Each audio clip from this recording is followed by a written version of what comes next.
And these top 10 principles that I have put together here for this program, you might want to jot down. You might want to go into your desk and just take out a little piece of paper. But I think if you practice them and look at them and see them, they come from someone who's had a burning desire, but has also been living a life in which I have felt independent of the opinions of others in terms of whether or not I should or shouldn't be doing that. There's something that I allow to consult myself, within myself, rather than looking outside to see if this is right or not. And so let me just I'll number them and I'll go through them and I'll give you some examples of them, and you decide whether they're to your liking or whether they work or not. The first of these principles came from a Vedantic scholar in the 10th century. His name was Tilopa.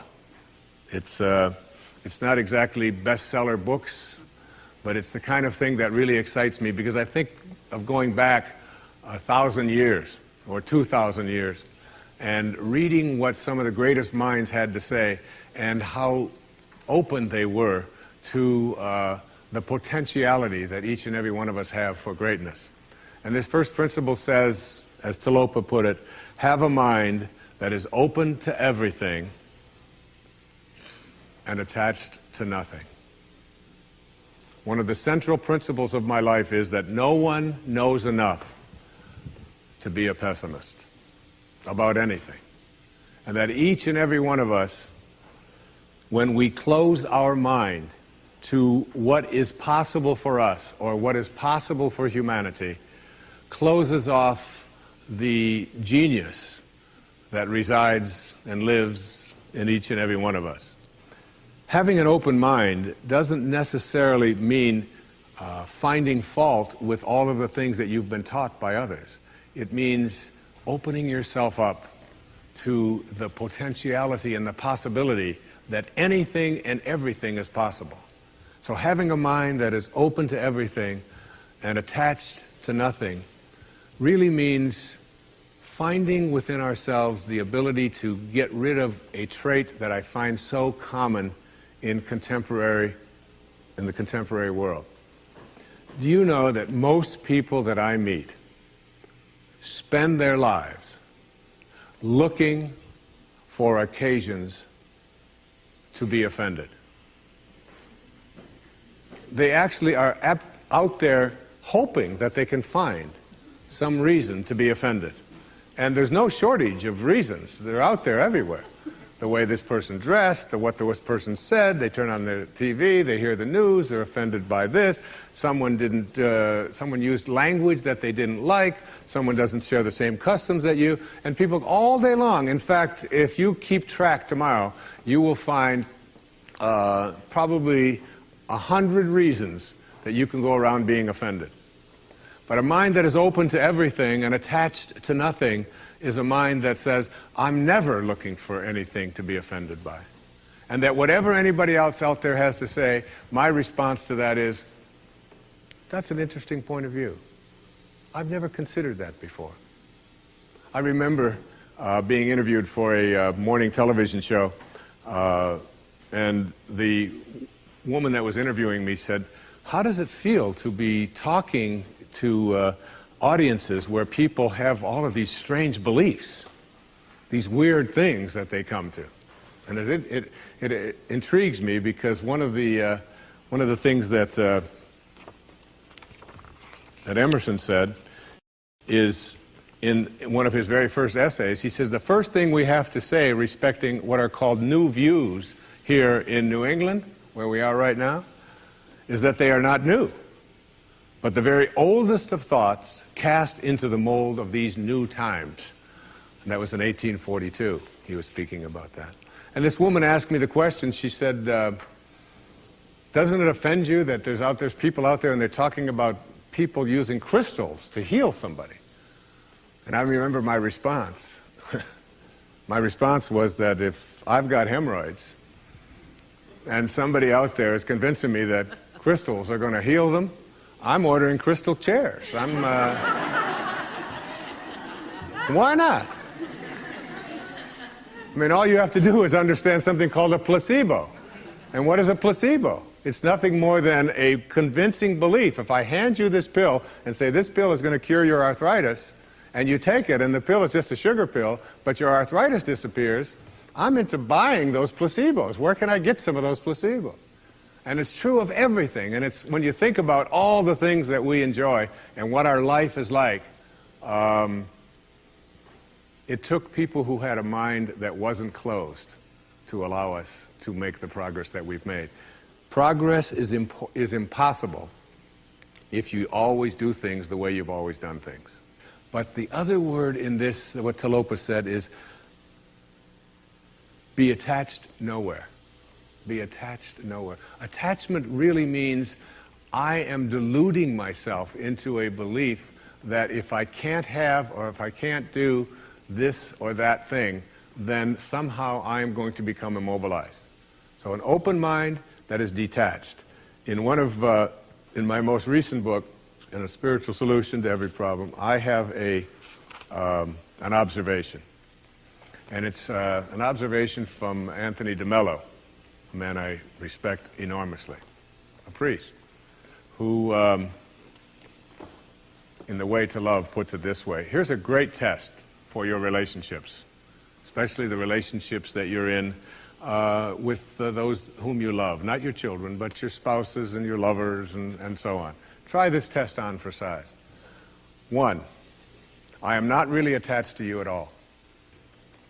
I am merely deluding myself into the belief that without you, I will not be happy. And 2, and here's the toughest test for non-attachment, I leave you free to be yourself, to think your thoughts, indulge your tastes, follow your inclinations, behave in ways that you decide are to your liking. How's that for a challenge? And so what most of us do in our relationships and why they are not as successful as we would like them to be is that we become attached and we tell ourselves that if this person behaves in a way that I find offensive, then I can't be happy. I make my happiness, my fulfillment dependent upon those people that I love being what I think that they should be. And detachment doesn't mean being a victim. It just simply means I know that I can make my life fulfilled and happy by having a mind that is open to everything and attached nowhere. The second principle is a very simple principle.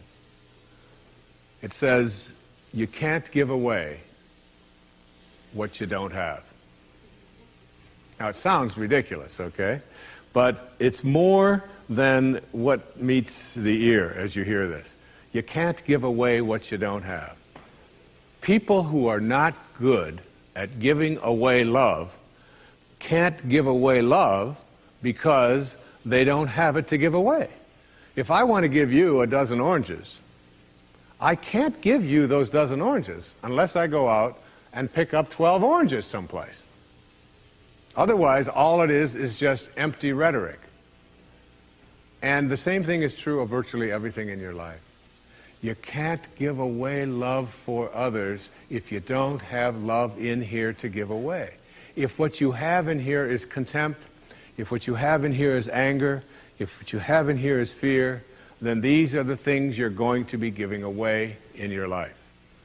And I've often thought, and I really believe very strongly that there's a law, sort of a law in the universe. I call it the law of attraction. And the law of attraction is one that works like this. You get back from the universe, from the world, what it is that you put out there in the world. And if you're putting out there into the world that I am not worthy of attracting something beautiful into my life, that the universe will respond back to you with exactly that message. And there are people who come to me and who came to me for years when I had my own counseling practice and so on, and they would say to me, I just keep attracting the same kind of people, the same kind of events, the same kind of losers into my life. Why is that? Why do I keep doing that? And I keep attracting an absence of abundance. I just can't seem to attract abundance into my life. I'm always behind the 8 ball. I'm never getting ahead. And I suggested to them, I said, did it ever occur to you that that's the very kind of message you're sending out to the world and out to the universe? That the ocean of abundance is there. And you can go to that ocean of abundance, and you can take a Mack truck, and you can fill it up 20 times a day, and take it out of there, and guess what? It doesn't impact at all the ocean of abundance. It doesn't even go down a zillionth of an inch. It's unlimited. Or you can go to the same ocean of abundance with a eyedropper, and you can just take this much out once a month and say, that's all that seems to be available for me. And the interesting thing for me is that when people go to this ocean of abundance, this unlimited world, all that I have is thine, it says in the holy books. All that I have is thine. It's all there for you. But if you believe inside that it's limited, that you can only get so much, that other people are going to get it before you do, then you'll find yourself creating that very same thing. And the even more interesting part about this, you can't give away what you don't have principle, is that if your message to the universe is gimme, gimme, gimme, which is a lot of people's message to the universe. I want this from you, I want that from you, please give me this, I have to have that. That's what their prayer is like, that's what their message is, you know, and they say, I want this from the universe, gimme, gimme, gimme. The universe's response back to that kind of a mentality is exactly the same. The universe will say right back to you over and over again, gimme, gimme, gimme. And you'll find yourself never, ever arriving, but always being in a state of striving, always feeling as if you're being neglected, never feeling as if you have enough, always feeling as if you're being shortchanged, because you're constantly under the pressure to give, to get back what the universe is demanding from you. And the interesting thing about all of this, the irony of this, is that if you shift that, and you say to the universe, to the world, how may I serve? How may I serve? The universe's response back to you is, how may I serve you? How may I serve you? And it's very intriguing. When you take your energy and your attention off of what you are demanding from the world, and instead saying, what can I give to the world? And it's really the basis behind that very famous line of the President John Kennedy's inaugural address. Ask not what your country can do, ask what you can do for your country. And the irony of that is, and I've learned that in my own life, that when I stopped thinking about what was in it for Wayne Dyer and how much could I get, and I began to shift and say, how can I help you? How can I give to you? What can I do for you? And people who write to me, I send them something. When I encounter somebody that needs help of some kind, I'm very often just giving that to them. And then I find that it just keeps coming back into my life. And once I shifted that energy off of what can I have into what can I give, it seemed to me that the universe responded back with the very same message. What can I give to you? And the most incredible and wonderful and beautiful abundance has flowed into my life in every way that I can possibly think of. You can't give away what you don't have. So take a look at an inventory of what you do have. How much do you love yourself? How much kindness do you have in you? How much peace do you have in you? How much joy do you have in you? And if you're able to give that away as many times as you can in a given day, watch and see how much more of that continues to show up and come back in your life. Okay? The third principle is one of my very favorites. It's called, there are no justified resentments. And this is a very difficult principle for many people to get, but one that I believe very strongly in. I was in a group one time of drug addicts and alcoholics. And I was one of the people that was a sponsor and leading this group. And the sign on the wall said, "There are no justified resentments in this group." And what I said to that group that night was, no matter what anybody says to you here, no matter what kind of anger comes directed towards you, no matter how much hate you may encounter showing up in your life, there are no justified resentments. Meaning that if you carry around resentment inside of you about anything or about anyone, and I'm talking about the person that you lent money to and hasn't paid you back, I'm talking about the person in your life that you feel was abusive in your life, I'm talking about the person who walked out on you and left you for somebody else, I'm talking about all of the things that you have justified in your heart and in your life that you have the right to be resentful about. And I'm suggesting to you that those resentments will always end up harming you and creating in you a sense of despair. I've often said that no one ever dies from a snake bite. The snake bite will never kill you. You cannot be unbitten. Once you're bitten, you're bitten. But it's the venom that continues to pour through your system after the bite that will end up destroying you. So now you have to take a look at all of the resentments that you may have in your life. And I'd like to suggest to you that I think there is a wonderful metaphor for this that I have created in my life for how to make this work. And I think that Regis Philbin is the one who's responsible for it, all right? My buddy Regis. There's a show called Who Wants to Be a Millionaire that has been popular all over the world. I'm in South Africa, it comes on, all right? I was in Australia, and they've got their own Australian version. And in Greece, they have the Greek edition of Who Wants to Be a Millionaire. And basically, this show has two levels that you have to get to. Now, the first level is the $1,000 level. And at the $1,000 level, you basically have to answer a question like, on your hand, you have some digits. Those digits on your hand are called your feet, your nose, your ears, your fingers. And everybody who ever goes on the show has this horrible dread that they're going to go out on one of those questions, right?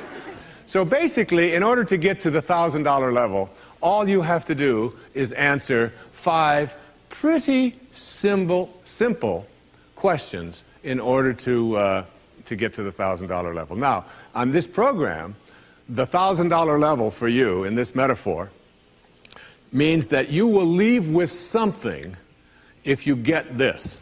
At least get this. This is the $1,000 level. You must send blame out of your life for any conditions of your life. Blame has to go. All right? Now, blame means if you're sitting there with a disease, you say without guilt, it's mine, I take responsibility for it. This means that if you have been through any tough circumstances in your life, this means if you have a minimal amount of financial security in your life, this means if your children don't get along with you, this means that if your neighbors are taking up a petition to get you out of the neighborhood, whatever it might be that's going on in your life, you name it, and everybody across this great country and across this world has a series of these things that you're willing to say, I am here because of the choices that I have made right now. I'm willing to say that. Even though it's difficult, and we know it's really not your fault. We know really there's a lot of people out there who are really bad, all right? But you're willing to say no blame. That's the first level, all right? That's where you understand no justified resentment. And then on the Who Wants to Be a Millionaire show, there is what is called the $32,000 level. And the $32,000 level is not only an opportunity for you to walk away with a sizable amount of goodies, which you can walk away from tonight in this program, but it also is the door opener to multi-wealth. But you got to get to this in order to have an opportunity to move into these transcendent levels, all right? Millionaire spiritual status, all right? You got to get through these next 5 questions. And this $32,000 question, or level rather, comes to this. It came to me from a quotation that I used in the writing of A Spiritual Solution to Every Problem. I read a book that was written a couple of thousand years ago by Patanjali, the Yoga Sutras, the aphorisms of Patanjali. And one of those sutras, one of those aphorisms, observations that this brilliant man made almost 2,000 years ago was this. He said, if you become steadfast in your abstentions of thoughts of harm directed towards others, all living creatures will cease to feel enmity in your presence. Now this translates to blame, pretty basic, no more blame. I'm just not going to assign responsibility to other people for where I am, because now I have an opportunity to get rid of it. If I think someone else caused it, then I've got to wait for somebody else to change in order for me to get rid of it, and you might wait forever for that. But if I take responsibility for it, I can do something, including move on, which might be the most important thing to do. All right? But at the higher level, when there are no justified resentments, what you are doing is what St. Francis did, Francesco. What you are doing is you are at a place where you are sending love in response to hate. You are literally saying, no matter what comes my way, I am going to be steadfast in my abstention of thoughts of harm directed toward others. I'm going to work hard at, no matter what comes my way, having it come out of me what I want to come out of me, and that is love, and that is a higher energy. And if you can get to that level, Patanjali said, all living creatures will cease to feel enmity in your presence. I have a little girl, a precious little girl. I have 6 precious girls and 2 precious sons, but I have a little girl who is almost 12. And she loves animals like no one I've ever met in my life. I mean, her whole life revolves around animals. And when we walk in the woods, butterflies avoid me, fly away from people around, and they come and they land right on her arm, and it happens all the time. All living creatures, she couldn't have a thought of harm directed towards any living creature, and Patanjali said to us, all living creatures will cease to feel fear or enmity or anger in the presence of those who can send love in response to hate.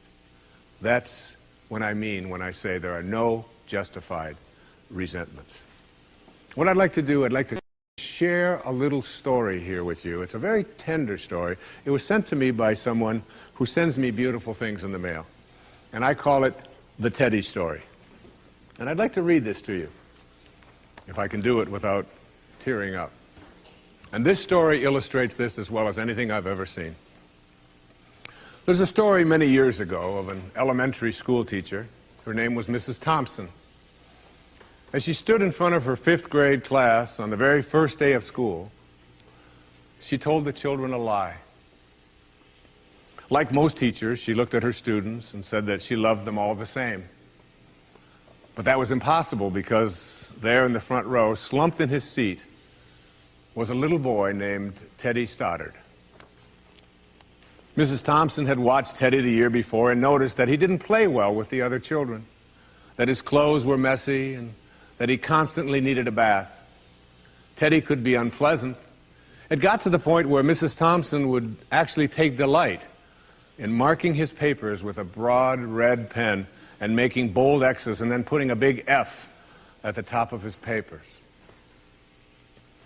At the school where Mrs. Thompson taught, she was required to review each child's past records, and she put Teddy's off until last. However, when she reviewed his file, she was in for a surprise. Teddy's first grade teacher wrote, "Teddy is a bright child with a ready laugh. He does his work neatly and he has good manners. He's a joy to be around." His second grade teacher wrote, "Teddy's an excellent student, well liked by his classmates, but he's troubled because his mother has a terminal illness and life at home must be a struggle." His third grade teacher wrote, "His mother's death has been hard on him. He tries to do his best, but his father doesn't show much interest, and his home life will soon affect him if steps aren't taken." Teddy's fourth grade teacher wrote, "Teddy's withdrawn and doesn't show up much interest in school. He doesn't have many friends, and sometimes he even sleeps in class." By now, Mrs. Thompson realized the problem, and she was ashamed of herself. She felt even worse when her students brought her Christmas presents wrapped in beautiful ribbons and bright paper, except for Teddy's. His present was clumsily wrapped in heavy brown paper that he got from the grocery bag. Mrs. Thompson took pains to open it in the middle of the other presents. Some of the children started to laugh when she found a rhinestone bracelet with some of the stones missing and a bottle that was 1/4 full of perfume. But she stifled her children's laughter when she exclaimed how pretty the bracelet was, putting it on and dabbing some of the perfume on her wrist. Teddy Stoddard stayed after school that day just long enough to say, "Mrs. Thompson, today you smell just like my mom used to." After the children left, she cried for at least an hour. On the very day, she quit teaching reading, writing, and arithmetic, and instead, she began to teach children. Mrs. Thompson paid particular attention to Teddy. As she worked with him and his mind seemed to come alive, the more she encouraged him, the faster he responded. By the end of the year, Teddy had become one of the smartest children in the class, and despite her lie, became one of her teacher's pets. A year later, she found a note under the door from Teddy telling her that she was still the best teacher he ever had in his whole life. 6 years went by before she got another note from Teddy. He then wrote that he had finished high school third in his class, and she was still the best teacher he ever had in his whole life. 4 years after that, she got another letter saying that while things had been tough at times, he stayed in school and stuck with it and would soon graduate from college with the highest of honors. He assured Mrs. Thompson that she was still the very best and favorite teacher he ever had in his whole life. Then 4 more years passed, and yet another letter came. This time he explained that after he got his bachelor's degree, he decided to go a little further. The letter explained that she was still the best and favorite teacher he ever had, but now his name was a little longer. The letter was signed Theodore F. Stoddard, M.D. But the story doesn't end there. You see, there was yet another letter that spring. Teddy said he'd met this girl and was going to be married. He explained that his father had died a couple of years ago, and he was wondering if Mrs. Thompson might agree to sit in the place at the wedding that was usually reserved for the mother of the groom. Of course, Mrs. Thompson did, and guess what?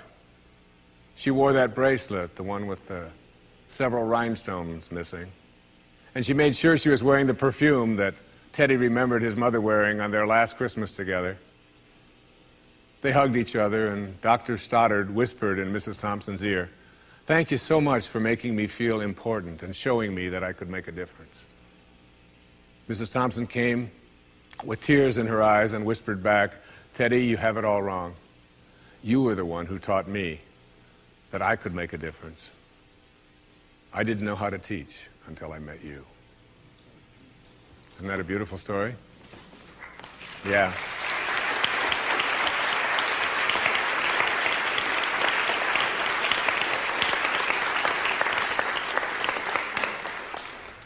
That symbolizes there are no justified resentments. Work at reaching that $32,000 level, the place where the only thing you have to send is love, because that's what's inside. And that's the message of our greatest spiritual teachers. That's all they ever had to give away. The next principle I call "Don't die with your music still in you." And who better to quote than Thoreau right here in Concord when he talked about some of us hear a different drummer, and we must march to the music that we hear. But all of you, everybody watching, everybody here in this beautiful parish, all of you have some music playing. And all of you have a heroic mission. There's no accidents in this universe. We all show up here with a purpose. There's an intelligence that is a part of everything and everyone, and all of us are connected to it. And too many of us are afraid to listen to that music and march to it. You out there, I know you have a book you wanted to write. I know there's a composition you wanted to compose. I know there's a song you want to sing someplace. Maybe you want to raise horses out in Montana. Or maybe you want to open up an ice cream shop on Cape Cod. Who knows what it may be. Maybe you just want to travel and see the world. Maybe you want to go into a relationship with someone but you've been afraid to, but your heart says it's the right thing to do. All of us feel something.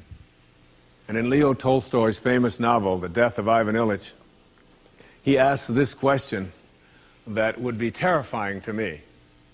He says, as he has his accountant from Moscow lying on his deathbed, contemplating the horror of this question, what if my whole life has been wrong? I've known what my music is. It's playing right now. As I stand here in front of you with these cameras and in this place, and as I sit down and write my books and tell the world what I know are my truths, I feel always completely on purpose and fulfilled. And no time will I ever come to the end of my life and say, what if my whole life has been wrong? Whoever you are, whatever that music is, however distant it may sound, however strange, however weird others may interpret it to be, don't get to the end of your life and know that you're going to leave and not have it played yet. Don't die with your music still in you. It's the message of the greatest teachers who've ever walked among us. It's the message I give to you today as one of the principles for success and peace in your life. The next principle I call embracing silence. And embracing silence is not that I say this to you because it's so important to be quiet. What I have learned, I have a dear friend, and many of you know, we've put out tapes together, we've appeared on stages all over the world together. He's like a brother to me. His name is Dr. Deepak Chopra, a medical doctor, and a dear and close friend. And whenever anything is going on in my family, if I'm having a problem with one of my children or in my own life, and if I call him up and I'll say, Deepak, or his wife Rita, I'll say, Deepak, what do you think I should do? He always has the same answer, meditate. I'll say, yes, Deepak, I understand meditate, but I said, what do you think? He said, Wayne, go deep inside and meditate. Always meditate. I'll say, will you put Rita on? Wayne, meditate. I say, all right. And you know, I've learned a lot in meditation. But what I know most about getting quiet and getting peaceful is this, that there's only one power in the universe, and it doesn't matter what you call it. You can call it soul, spirit, consciousness, God. You can call it Louise. You can call it anything that you want. But as Alan Watts said, you can't get wet from the word water. It's not what we call something that gives it its substance.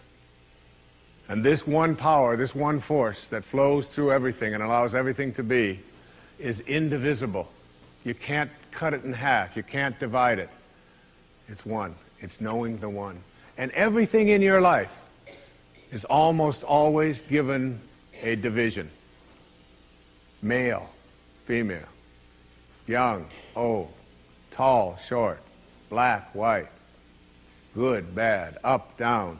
These are all dichotomies. These are all these splits that we all have in our lives. The whole physical world that we live in and are immersed in, it's always immersed in this division. I used to teach a course at St. John's University in New York, and I used to tell my students, when I was trying to teach this principle, anybody who can come to class and bring with them a magnet that only has a North Pole, I'll give you an A in the course. You don't ever have to attend another class. And no matter how thin they would slice that magnet, There was always the South Pole, because the physical world is made up of dichotomies. But we have to learn to fuse the dichotomies. And in fusing the dichotomies and blending the one, that's what silence does for us. That's why embracing silence is so powerful. Because no matter how many times you cut silence in half, it's like zero. You still only get silence. In Zen, they say it's the space between the bars that holds the tiger. And it's the silence between the notes that makes the music. These words that are coming out of my mouth right now come out of the silence. And finding that silence and embracing it means that you go to the place within you that you cannot divide. Just like you can't divide the source, the one, the spirit. You can't divide that either. It's only one. So when you go into your silence and you begin to practice meditation and you begin to make this a part of your life and embrace silence, what you discover is this is where you'll come to know your source. You'll make conscious contact with your source. I can't tell you how many people that have come to me who have suffered from serious illnesses, who've been given diagnoses that it's terminal and that you can't do it, who have gone out to the wilderness and have decided that I am going to commune with nature. And the transcendentalists, Thoreau and Emerson, they believed that nature was our source and that we were all products of nature. And if you can get back to your source, if you can get back to that feeling of being with spirit, that's where healing can take place. And I've had wonderful stories of people who've told me that it was when I began to embrace that silence that I began to feel more connected to my source. Embrace silence because it's a way to come to know God, to know your source. Both are indivisible. And the only experience you can have in your daily life that even comes close to a spiritual awakening is silence. The next principle I call giving up your personal history. And I learned it from a man named Carlos Castaneda, who once said that one day, he said, I finally realized that I no longer needed a personal history. And just like drinking, he said, I gave it up. And that, and only that, has made all the difference in the world. You know the nice thing about giving up your personal history? Is that if you don't have a story, you don't have to live up to it. All of us have these bags of manure that we carry around with us, called our past. And the people who have done things to us, and the events and the circumstances, all of this stuff that we use and we bond to. And we bond ourselves to these wounds of our past, and we identify ourselves on the basis of these wounds. And every once in a while we set it down and we reach in there and we smear it all over ourselves. And then we wonder, why does my life smell so bad? I don't understand this. When in fact, the now, this moment, merging yourself into the now, means that you may have been in a relationship. I had a woman from Holland who came over to see me, whose husband had left her after 25 years. She had 4 children, and she just had been on the verge of suicide. And she was losing weight, and she was depressed, and she was taking all kinds of drugs for it, and she was getting sicker and sicker because she just couldn't get over it. And she came to a book signing that I was doing at a bookstore down in Florida. And she said, you've got to say something to me.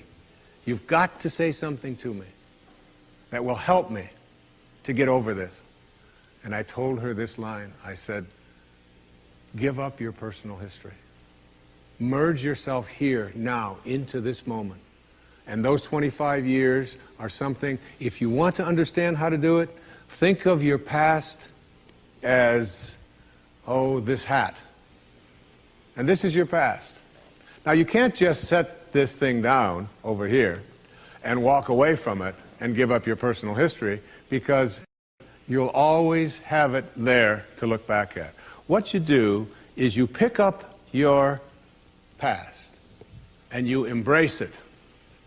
You understand it, you accept it, as I had to go through these things that I had to go through in order for me to get to this place today. And the evidence for that is that I did. You don't need any more evidence. You did. And then you toss it. You toss it.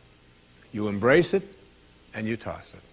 And you merge into the now by giving up your attachment. And some of you have heard me use the metaphor of the wake. Alan Watts talked about the wake is not what drives the boat. The wake is just a trail that is left behind. That's all it is. And so is the wake of your life. And the wake doesn't make the boat go, and neither does the wake of your life, the reason why your life is going in the direction that it is. The wake is a trail that is left behind, and it's an illusion to believe that it is the cause of your suffering or your struggles or your difficulty. Give it up. Let it go. Embrace it, understand it, get help doing that if you must, and then move into the now. The next principle I call, it's from a line of Albert Einstein. He said, you can't solve a problem with the same mind that created it. In order to work at solving these things called problems in your life, you have to change your mind. It is your mind where they live. It is your mind that created them. There is where you experience them. They're all illusions. You must change your mind. Literally rewrite your agreement with reality. One of the things I had said earlier is that one of the most difficult things to do in the world is to admit that you were wrong.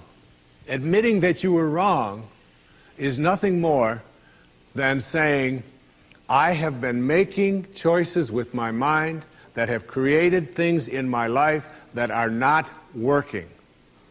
And I no longer intend to continue making those choices. I was wrong. You don't have to make a declaration of it. You don't have to go out and feel guilty about it. You just simply say, it didn't work.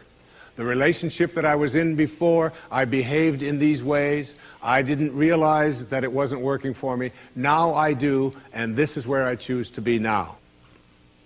The secret of a successful relationship is, to me, understanding that you put your attention and your energy in a person on what you love rather than what you don't love. Robert Frost said it so beautifully. We love the things we love for what they are. For what they are. Not for what they ought to be, not for what they used to be, but for what they are. So when you look into the eyes of a person you're in a relationship with, whether it's your children, you catch them doing things right as much as you possibly can. That's oftentimes takes a lot of hunting, but you'll find it. And when you think that my relationship isn't working, remember, it's in my mind. What am I thinking about that person? And if I could just change my mind and put my thoughts on what I love about this person and keep them there, that makes the relationship flourish. And there are people who go through their entire relationship history with no anger, no hatred, no bitterness, and only love. The next principle is, I call it, treating yourself as if you already were what you would like to become. In other words, you get out in front of your life and you see yourself as having already what you know you'd like to have and deserve to have. My children know how to do this perfectly. I have a daughter who wanted a prom dress, and the prom dress was way outside the budget that I thought a prom dress should be. Well, I thought a prom dress shouldn't cost over $20, so I do have a problem, right? But I upped it to somewhere around $250. I don't know how much, whatever. To me, it was still more than I paid for my first house, okay? But at any rate, she called and said, Dad, this is the only prom dress I could wear. I've got to wear this prom dress. If I don't wear this prom dress, it's just on and on and on with this wonderful. You know, I saw a wonderful book about how to raise teenage daughters. The title of it is Get Out of My Life, but first drive me and Cheryl to the mall, all right? That's the actual title. It's a good book. And so I told Serena, I said, it's just beyond the budget. I've got a certain amount of money that I'm willing to put for it. And she said, but I've already seen myself wearing it. I've already tried it on. I have a picture of myself in the dress in my living room, and I've already showed it to the guy who was taking me to the prom. I mean, it was this whole thing about, and she already saw herself in it. I said, well, if you see yourself in it, then you're going to have to also see yourself as earning the difference between what I'm willing to pay. And she drew up a contract. She went onto the computer, and on the background of the computer, you know, where they have these little background things they put on, there was 500 pictures of the dress, all right?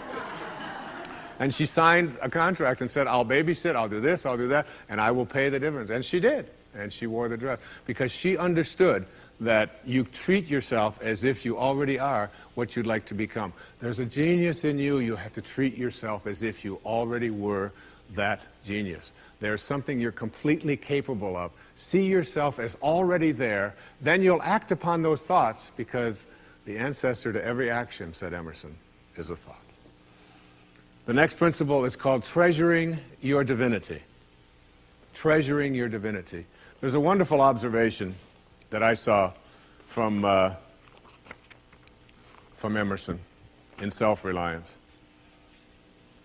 It's about trusting your divinity, knowing that you are connected to your source, knowing that you are a divine creation and that there are no accidents.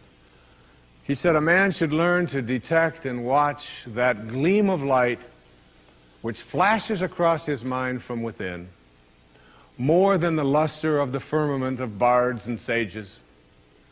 Yet he dismisses without notice his own thought, because it's his own. In every work of genius, we recognize our own rejected thoughts. They come back to us with a certain alienated majesty. We often reject our thoughts, and we see the things that we think of as grand and as genius, and we reject them because they're our own. Treasuring our divinity instead of being terrified of it. Knowing that I am always connected to my source. There is no way that I cannot, because it is in you, and I am in you, and you are in me, and you can never be separated from it. There is no place that this source is not. It grows everybody's fingernails. It beats everybody's hearts. It digests everybody's foods. It opens all the flowers, and you're always connected to it. And finally, the last principle I call wisdom is avoiding all thoughts which weaken you. You know, every thought has an energy, just like everything else in the universe. And if you have a thought of shame, it will weaken your muscles. And what is your heart but a muscle? If you raise a child to believe in shame and feel ashamed of themselves, every time they think that shameful thought, they will be weakened. And if you have a thought of fear, and if you have a thought of stress, and you have a thought of anguish and anxiety, all of these thoughts and many more are the thoughts that will always weaken you. When you are having a thought that you know is disempowering you, shift it. Shift it to one that is empowering rather than disempowering. And the thoughts that empower are thoughts of neutrality and willingness and love, and ultimately thoughts of divinity. And when you see a troubled person who is out there struggling at the highest level of unity consciousness or God consciousness or spiritual consciousness, you recognize yourself in all that you see. There, but for the grace of God, go I. And I am connected to that person. Changing your thoughts. I appeared on the Tonight Show many years ago, several times, quite a few times.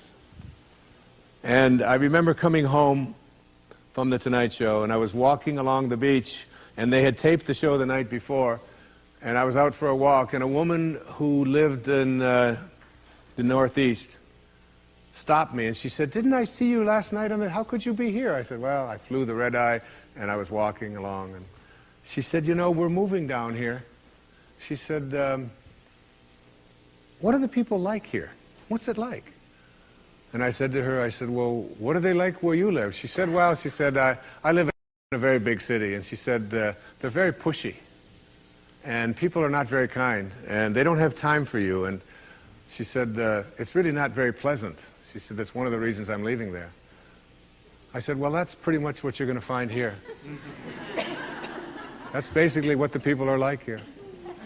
On the way back on the same day, someone else who had seen me the night before on The Tonight Show, who had lived in the Midwest, stopped me and asked me almost the same question. She said, you live here? I said, yes. She said, well, my husband and I are moving here and we're looking for a school. She said, what are the people like here? What's it like here? I said, what are they like in Chicago where you live? She said, it's the Midwest. She said, people are very friendly, they're open, they open their homes to you, they're very loving, they're very kind. She said, it's a wonderful place. She said, I love that, I'm going to really miss that.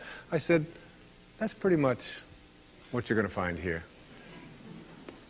It's what you expect, it's what you think about that expands. It's what Emerson taught us. The ancestor to every action is a thought. Change your thoughts, and you change your world. Change your expectations, and you change around what you begin to manifest and see showing up in your life. You are the sum total of all of the choices that you've made up until now. And anything about yourself or your life that you don't like or isn't working or isn't mobilizing you is to be looked at in terms of, can I grow? Rather than, why did I do it, or isn't this wrong? See, the two ways to motivate yourself are deficiency motivation, which says, where I am I don't like.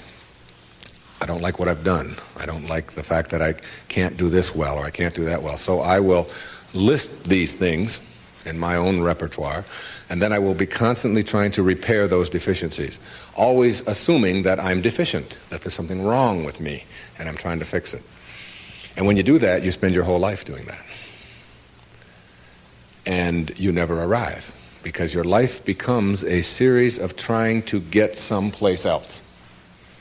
And it is, if you follow that, if you live that, if you behave that, then what happens to you is you become a person who will always suffer from this disease called more.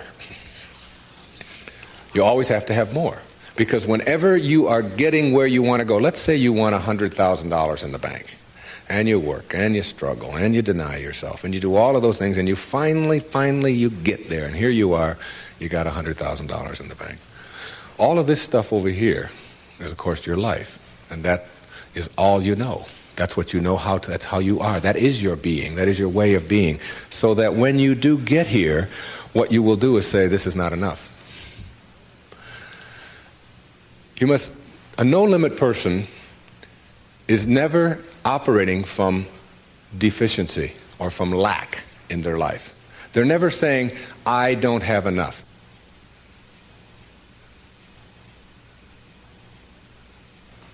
You see, you're never going to get enough. You already are everything. You're everything that you need. Think of it for just a moment. Everything that you need to have total bliss, perfection of your life, you already are. You already have it. You came into this world with nothing. That's how you're going out. And the time that you have here, what you have is your uniqueness, your specialness, and you don't need anything else. Now think on this.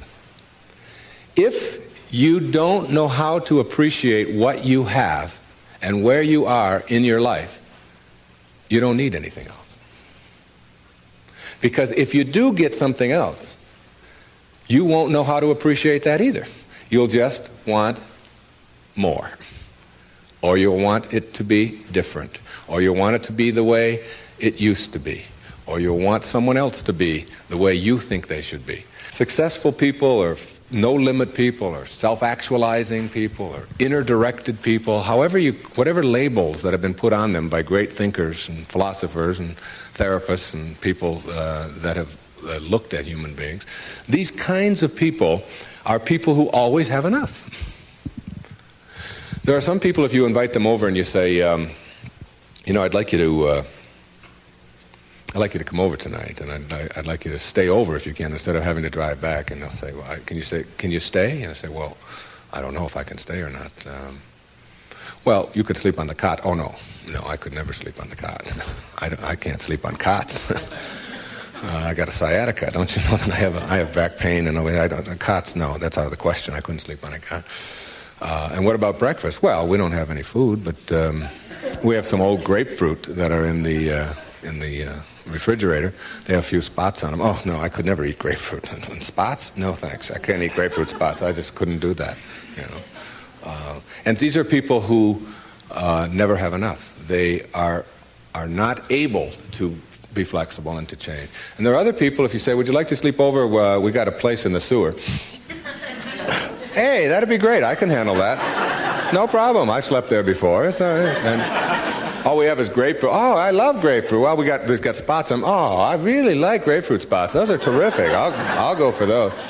There are some people who can handle anything, not because their circumstances are different. You see, your circumstances have very little to do with your fulfillment in life. Very little. It's how you're approaching your circumstances. It's your attitude towards your circumstances that make all the difference in the world. And taking what you are and accepting it. I got to show you this. I don't know if the camera can get this. This is a little advertisement that was in the Detroit Free Press for last September. I was giving a speech at the Unity Church of Today in Detroit, and it says, Dr. Wayne Dyer will talk about your inner child and how to deal effectively with problems in all relationships. And it was a real nice ad. You can see that. Then on top of the ad, in the same paper, there's another ad. And the ad says, face it.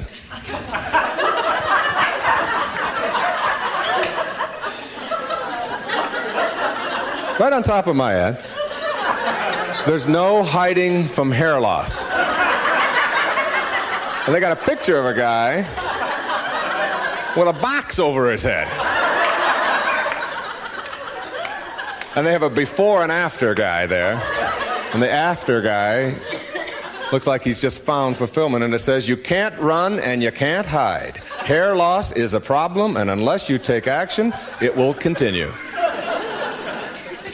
Now, we've got to look at this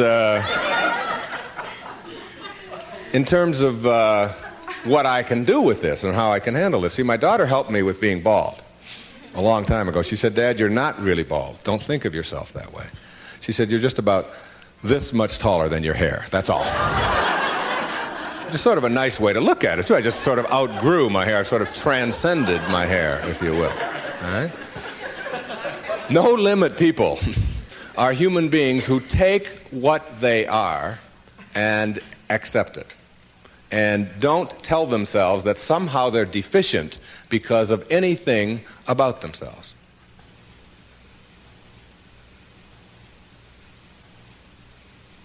This is a very crucial concept for me and for virtually all of us.